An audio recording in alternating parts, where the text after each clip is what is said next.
Jon Stewart seems to believe that Donald Trump wants Joe Biden back, but wait until you hear his exact reasoning. You're not going to want to miss this. My name is Jon Stewart, and I am risen from COVID hell.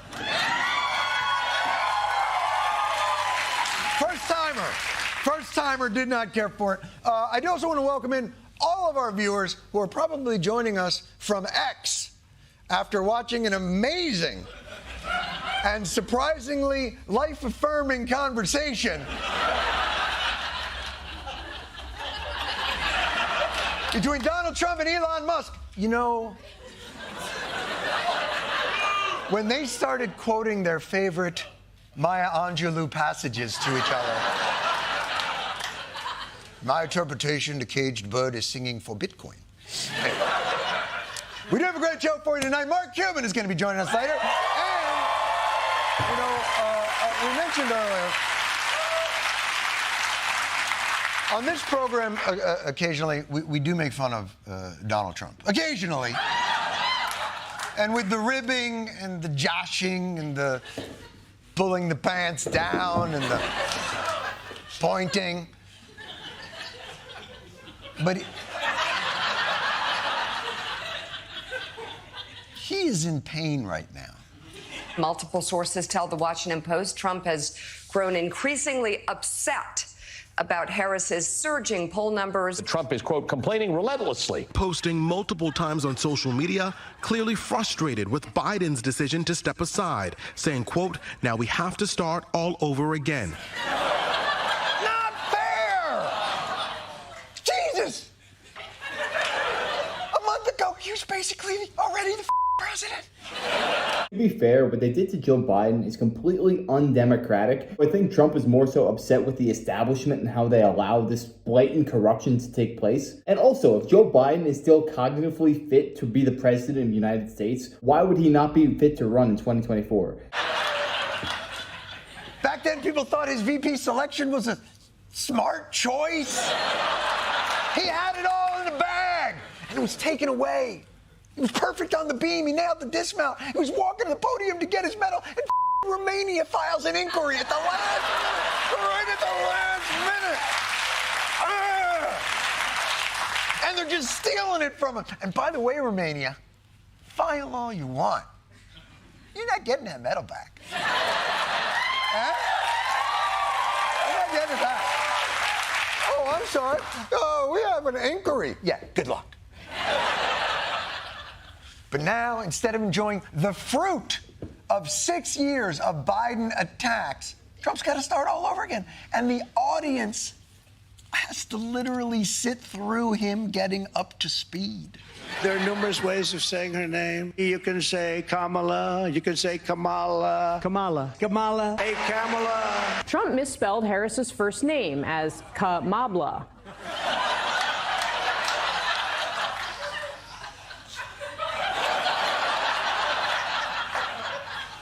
I get Kamala. I get Kamala. Kamala? Judges, are we taking Kamala? Oh. Hope the Romanians don't have a problem with that. But you know what? I guess what Trump calls her isn't as important as figuring out what she is. I don't know, is she Indian or is she black? She was Indian all the way, and then all of a sudden she made a turn and she became a black person. Just to be clear.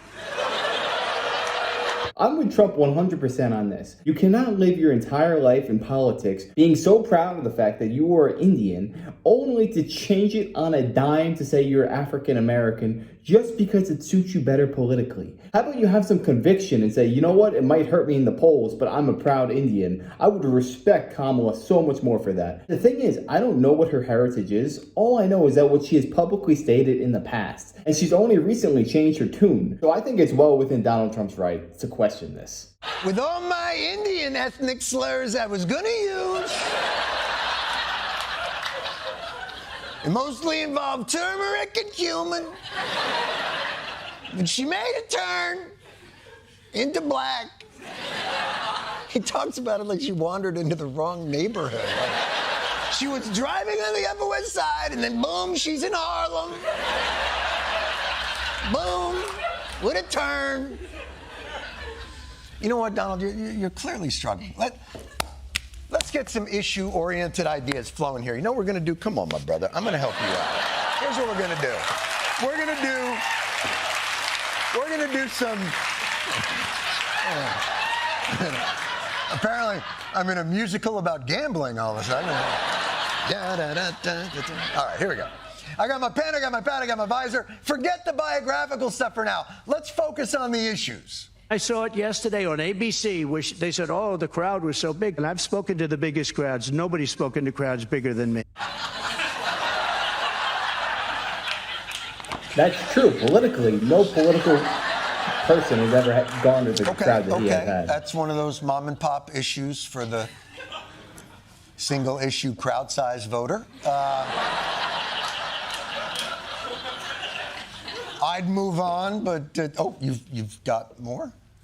I had 107,000 people in New Jersey. You didn't report it. I'm so glad you asked. What did she have yesterday? 2,000 people? We had in Harrisburg 25,000 people, and 20,000 people couldn't get in. We had so many. Nobody ever mentions that. When she gets 1,500 people, they said, oh, the crowd was so big. I have 10 times, 20 times, 30 times the crowd size. They're trying to paint it in a way where he's braggadocious, but in reality, this is the clearest way to determine how most Americans are feeling, their sentiment, because you cannot trust the polls nowadays. All that you can really trust is your eyes. And when you actually go to a Trump rally and see there's thousands upon thousands of people, meanwhile, Joe Biden and Kamala Harris will struggle to get 1,000 people. So they're trying to make him look like a fool here, bragging about his crowd size, when in reality, this is how you actually track how most Americans are feeling. She had one guy named Jeff.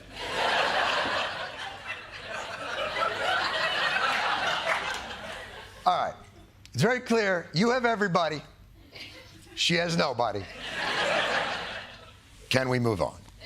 He wrote, has anyone noticed that Kamala cheated at the airport? There was nobody at the plane and she AI'd it and showed a massive crowd of so-called followers, but they didn't exist. He goes on to say she's a cheater, she had nobody waiting, and the crowd looked like 10,000 people. Oh my God. Now, all right, for those of you at home who are saying like, oh, it sounds like he's losing his mind. Just because there's video and photographic evidence that Kamala Harris's crowd was real doesn't mean that it was real. And then you might say, oh, well, John, I was actually there. I was in the crowd. And have you considered you're not real? Have you considered that? The point is this. Donald Trump doesn't need the fake news media and their AI crowd shots to win this thing. Because he's got inside information on Kamala Harris from someone she used to date. Well, I know Willie Brown very well. In fact, I went down in a helicopter with him. We thought maybe this is the end. We were in a helicopter going to a certain location together, and it was an emergency landing. But he told me terrible things about her.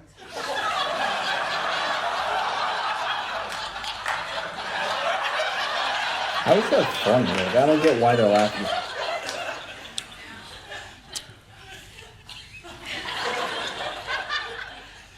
You were in a helicopter with former San Francisco Mayor Willie Brown, who famously dated Kamala Harris. And while the helicopter was going down, as you were plunging to your imminent death, former San Francisco Mayor Willie Brown turns to you and says, this might not mean anything to you now, but do you remember that lady I was going out with? The prosecutor. Well, before we die, I just want you to know she's the worst. I do not want to meet my maker without giving you that piece of information. Oh my God!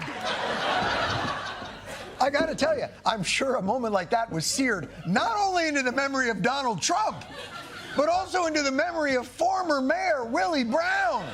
To be clear, you have never been on a helicopter with Donald Trump.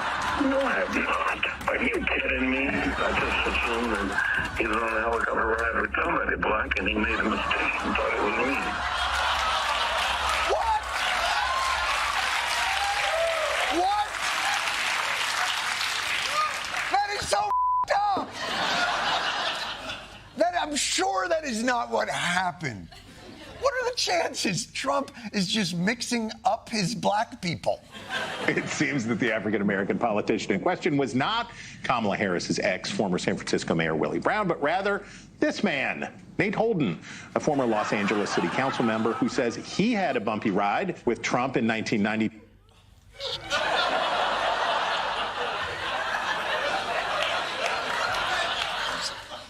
Oh my God! Do you know what this means? Nate Holden, former Los Angeles City Council member, told Donald Trump as their helicopter was going down bad things about Kamala Harris that I guess Willie Brown had told him if they knew each other. That is the only explanation, right? Holden saying, quote, Willie is the short black guy living in San Francisco. I'm a tall black guy living in Los Angeles. I guess we all look alike. Hey! Donald Trump is not racist. He just meets a lot of people on death helicopters. And he needs some mnemonic device help. If the chopper goes down, that's not Willie Brown. A little mnemonic device. Here's one. If the flight's not going great, you're probably riding with Nate. To be fair to Donald Trump, it is his words against theirs. Nobody knows what truly happened on the helicopter, but the thing is, Donald Trump speaks for hours on end without a script. So yes, you have to expect a mistake from time to time. No man is perfect, and he might have been mistaken here. Who the heck knows? But the fact of the matter is, Kamala Harris's political career has been in turmoil since it started, because she has not achieved anything of value since she entered the White House 4 years ago. If you want us to genuinely fear your opponent as the existential threat you'd like to make them out to be, you're going to have to do better than boilerplate, cut and paste shit. You're better than this, Donald. Joe Biden is a failed president. She was a failed vice president. The worst president in the history, the worst vice president in history. He is incompetent. She's incompetent. Everything he's touched has been bad. Everything she's touched has turned to bad things. She can't talk. She can't talk. In many ways, he's worse than Bernie. She's worse than Bernie. Low IQ. He's a low IQ individual. She happens to be really a low IQ individual. She really does. She has a very low... To say it. I don't think Trump has got it in him to go after Kamala Harris. He's been fighting Joe Biden for 6 years. It's all he knows. He misses the fight so much. He was still workshopping nicknames for Joe Biden this weekend. What do you like better? It doesn't matter anymore, but what do you like better, Crooked Joe or Sleepy Joe? Sleepy Joe, Crooked Joe.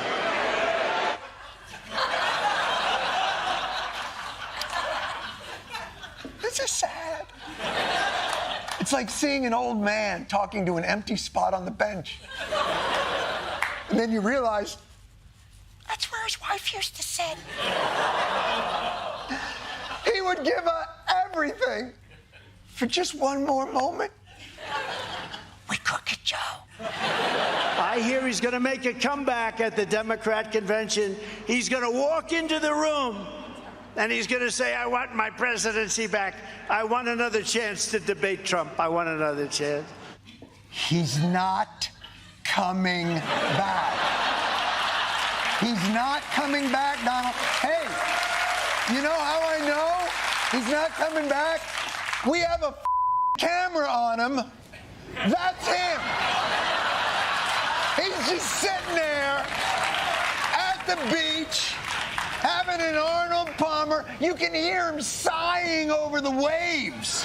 If it wasn't clear to you before that the media is slanted, this video is a perfect illustration of that. It just seems like Jon Stewart is a puppet for Kamala and the Democrats. And how could he possibly say that there's a 100% guarantee that Joe Biden will not come back? In fact, the details behind Joe Biden's withdrawal from the 2024 Democratic nomination are under high scrutiny. A lot of people seem to believe that he was forced out, and I've heard whispers that he actually does want to make a comeback. And also, I think it's safe to say that Trump knows more about his opponent than Jon Stewart does. I just cannot believe how bad this man's Trump derangement syndrome is. It is through the roof. But yeah, let me know your thoughts on this down below. Is Jon Stewart saying it how it is? Is he just stating the facts, or has he lost it a bit? His TDS is going crazy. Let me know. I'd love to know your thoughts on this. And if you enjoyed, make sure to smash that like, comment, subscribe, and I wish you guys nothing but the best.